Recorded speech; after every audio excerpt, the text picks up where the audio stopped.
So we've all had thousands of conversations, and we can have dozens a day.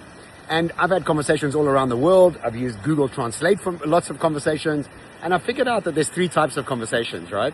There's the person that works in an optometry, which is an eye specialist who's always talking about themselves. I did this, I did that, I did this. Unfortunately, I would say 70% of the human population are optometrists, always talking about themselves, having a zero awareness that they're not asking other people any questions. I've been on dates and the person speaks 100% about themselves, doesn't even bother asking me a question. And I've really lost many friends. I've actually excluded and fired friends because of being like this and having the lack of awareness. I think it's the lack of awareness that bothers me the most. But secondly, you have somebody that the second type of conversation is when somebody works at an airport. They are always complain, always complaining.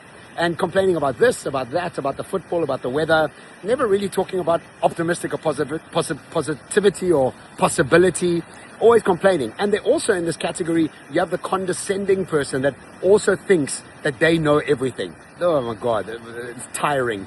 But yes, of course, there are people like that. And then you get the third type of conversation, which is the upward spiral conversation, where you're architecting specific questions in getting people to talk about their possibilities, their most exciting futures, the things that make them come alive.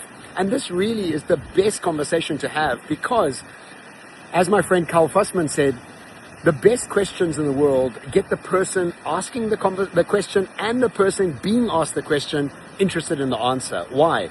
Because they often haven't been asked those questions. And when you ask them those questions, they have to go and look for those answers in their brain, and that gets them really excited because it's getting them to explore new possibilities inside their brain. These people often ask to meet again and again because they are so enamored by the idea of being inspired from a conversation. But the problem is, and the caveat is that these people often don't become interested in you.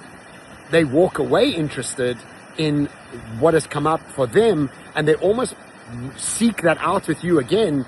But many people never actually wake up to the fact that they're not doing that to me. And I've just lost a bunch of friends. I've fired a bunch of friends because of this absolute lack of awareness of asking terrible questions, kind of being interested, and spending most of their time complaining, being right, talking about themselves. I mean, it's such a bewildering thing. Wake up, people. Ask good questions. Be interested in people around you.